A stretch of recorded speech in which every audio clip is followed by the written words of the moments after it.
You thought I was gonna lose. Wrong. You thought Hillary was gonna win. Wrong. You thought the establishment owned America.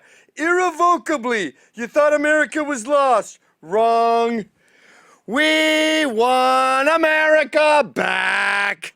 No, we didn't just win America back. We won the Western world back. We won Europe back. We won Canada back. We won everything back with one election. Can you fucking believe it? I had suppressed my joy so much that I had a little Grinch heart, like a little square, tiny little black heart. And when it said Donald Trump wins presidency, I went, yeah. And then I had to reach into my heart and find joy. And it had been trampled down so much that I had trouble screaming. It helped that everyone picked me up and was also screaming back. We had a party at a bar here in New York called Gaslight. I've actually been partying ever since. And I can't recommend, by the way, if you are going on a bender, stick to light beer. It's a nice anchor. Stay away from spirits. Scottish people aren't meant to handle spirits. And my other word of advice, by the way, was focus on the first two Motley Crue albums. Then Nikki Sixx tweeted this. And I just thought, you just kind of ruined Motley Crue, dude. You had groupies out the wazoo, and now you're mad at pussy grabbing. It was a comment about groupies. But anyway, I've just been focusing musically on Andrew WK. And that's what we played when Trump won. Check out this footage of the victory.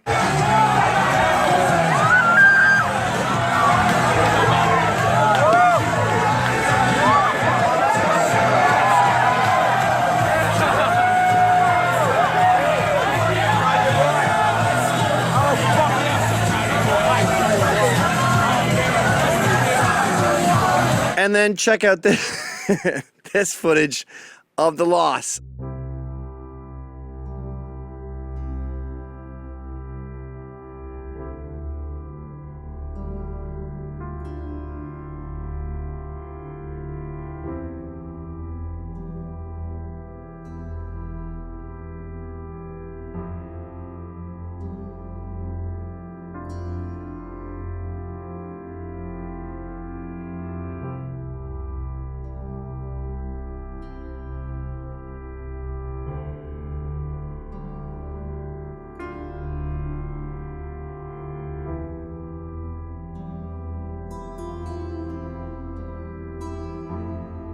I mean, I feel bad gloating because it's not our nature.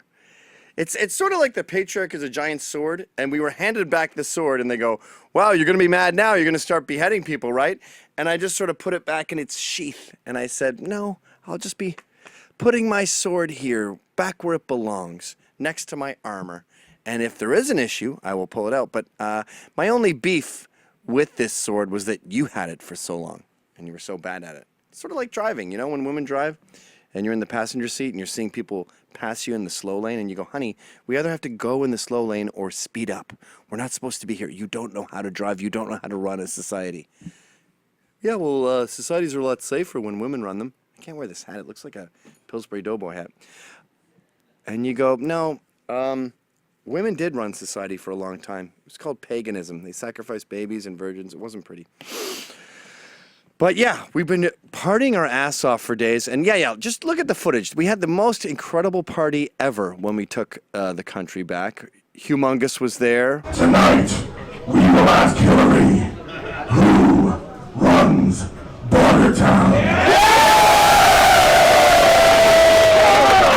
And she will reply, Trump runs Bordertown! And this is us when we finally realized Trump won. We are the champions, my friends.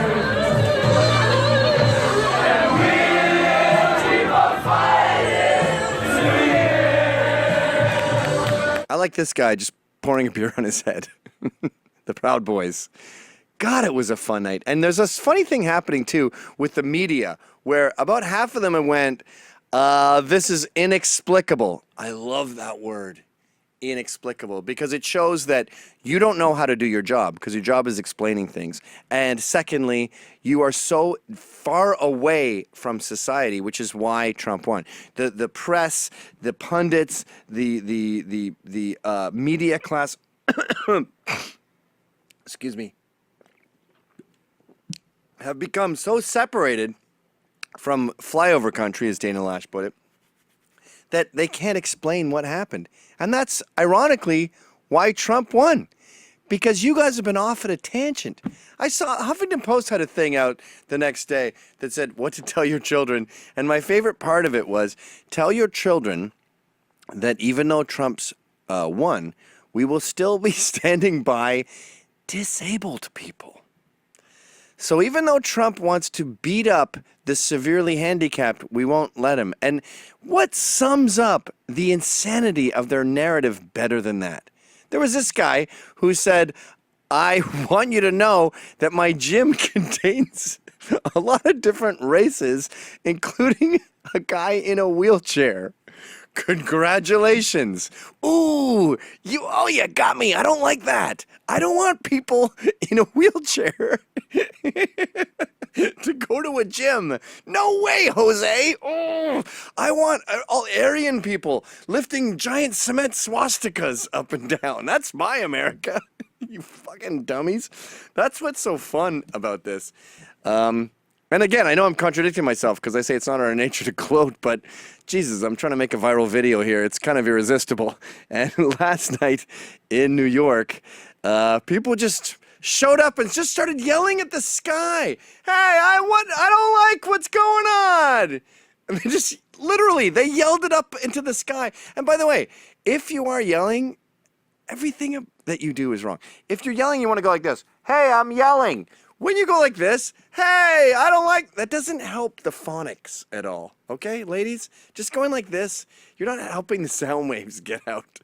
But they went to some random Trump building in New York, and this is, I'm using this as a little microcosm of the entire backlash against this decision, which was Democratic, P.S. And, by the way, Trump won against a cheater. She had the press on her side. She was, as James O'Keefe pointed out, she was bussing in Hispanics.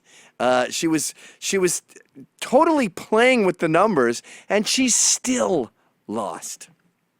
But they go to a building that has a Trump logo on it because his brand is so successful that he licenses it out.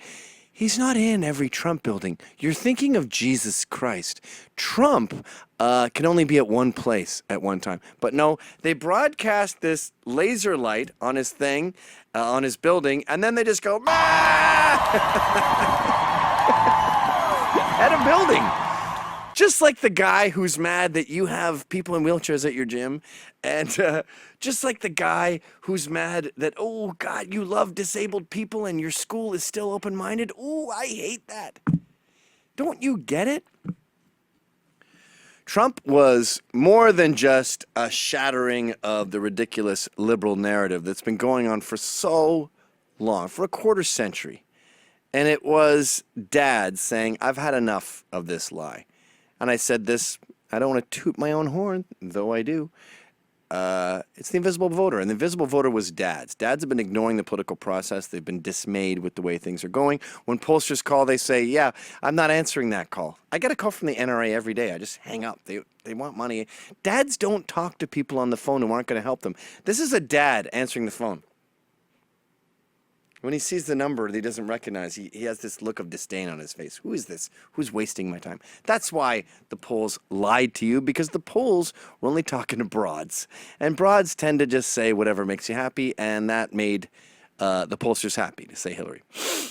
But what was really going on here is dads were finally coming back. The silent majority, as they were called, came back and said, you know what? I finally care again because you finally got a guy. You finally have a guy who's a reality TV star. Yeah. I'm a big fan of reality. This was the reality election. What was Hillary's worst enemy? True emails that were exposed that she actually was involved with. True information, actual facts, reality. Her worst enemy was reality. And her backlash, her fight against it was, who told you that? Dads came in And they weren't just a reboot. Like I was saying this earlier, I was saying it was like when you call tech support and you say, they say, just remove the power supply and then plug it back in again. No, this was bigger than that. This was a paperclip in that tiny little dot. It doesn't have to be Trump, could have been anyone. And we pushed that in and got a complete reboot. The GOP will never be the same. The DNC will never be the same.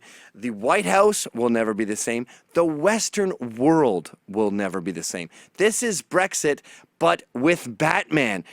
Britain's a tiny little country. America just did a Brexit. And that is a huge deal because what it said to this ridiculous anti-Western narrative is, you're wrong and we've had enough of your bullshit. I gotta say, it's been about 24 hours already and I'm getting kind of tired of winning. Hi folks, that was a Rebel Media short. I have my own show on Rebel Media called How's It Going? You gotta pay for that one. Check it out right here.